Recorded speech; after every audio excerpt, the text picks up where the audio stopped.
Up next for team previews, we've got the Colorado Avalanche. And when we're looking at what happened over the offseason, you have to scroll pretty far to find what happened to the Avalanche. They are one of the least improved teams, or the worst group changes of the entire data set. So when we look at this graph, the worst team is Dallas, and then Colorado coming in next in terms of how much they've changed in the offseason, and for the worst. But they still are a very good team. I want to emphasize that. 76th percentile in terms of team defense. Their offense, you know what you're going to get.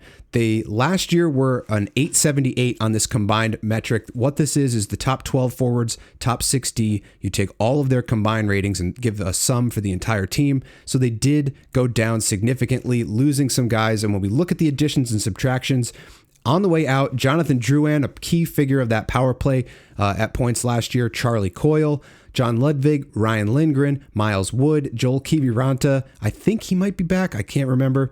Eric Johnson, Chris Wagner, Jimmy Vesey, Yuri Inala. So some of these guys weren't factors, but others were. They bring in Brent Burns, bring back Logan O'Connor, Ivan. Not a whole lot rest of additions. Some of these guys were in the lineup a little bit at the beginning part of last season when they were mired in injuries.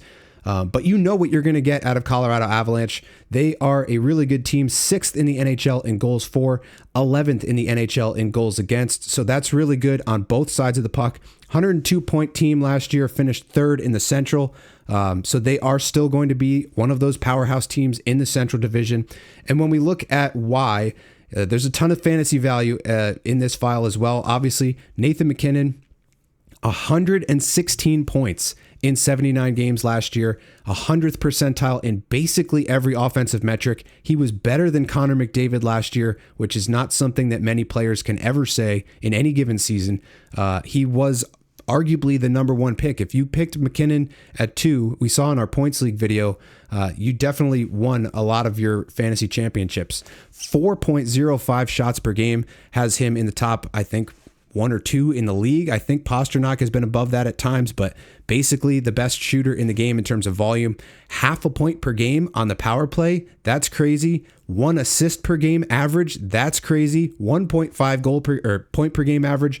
That's also crazy. So you want him, but you also want anyone who plays with him. And that last year they brought over Marty Necas to fill that role.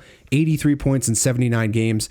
Over a point per game. A lot of that came from the first half, and he kind of took a dip in the middle and then turned it back on in the late half of the year. So I'll be interested to see what happens with Necas in terms of his production this year. I don't know if this is, reproducible. I'm assuming it is because he's been around a point per game in the past with Carolina. I could see him taking a jump from this, playing with McKinnon. But this is still really good, and to expect a lot more value out of this is a little bit of a tall ask. But 2.46 shots per game, really close to a half a power play point per game, 97th percentile in assists, so really good offensive fantasy file. Now, Nichushkin, the main thing with him is just staying out of trouble and staying in the lineup. He couldn't do either last year, but when he was in the lineup, 21 goals in 43 games. That's a half a goal per game pace. So you're looking at 42 goal scorer if he can play the full 82. I would like to see that. A lot of us drafted him as an injury stash last year, held on for dear life all year. I had some trouble keeping him on IR, but he did pay off towards the end of the season. Shot volume 2.74 is excellent. He was on their power play. He does get some hits, so he's a category league beast. If you can get him at value, I would definitely do so and just bet on it, because if he's not in the lineup, you get to throw him on IR+. If he is in the lineup, he's pretty much stapled in that top 6 and on that power play.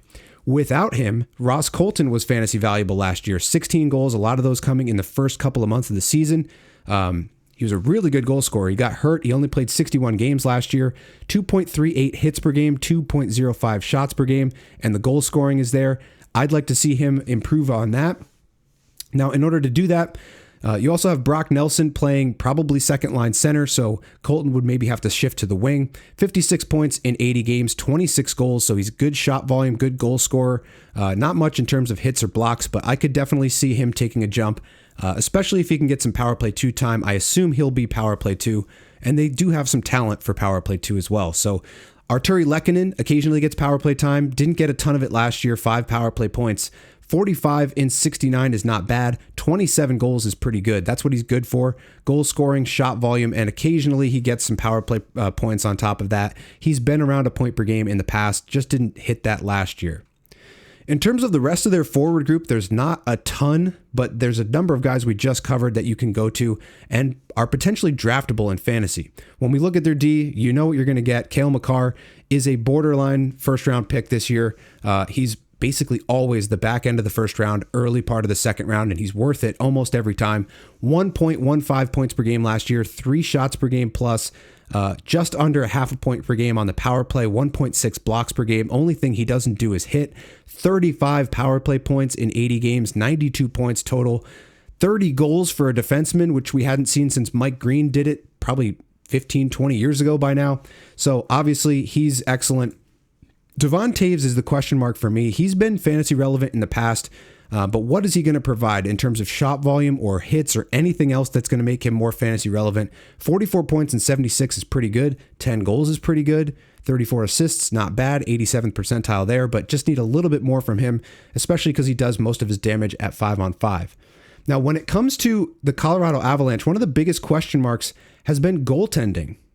Last year, Colorado had to get rid of both of their goalies. They had Georgiev, they had Anunin. Neither of them could stop anything in the first 2 months of the season. They had to trade both of them. So they bring in Mackenzie Blackwood and Scott Wedgwood, and they got good results. So Blackwood, he's dealing with good team D. This is 84th percentile last year. We're projecting them for 78th percentile this year, so not much has changed. He's well above expected. Tons of save volume.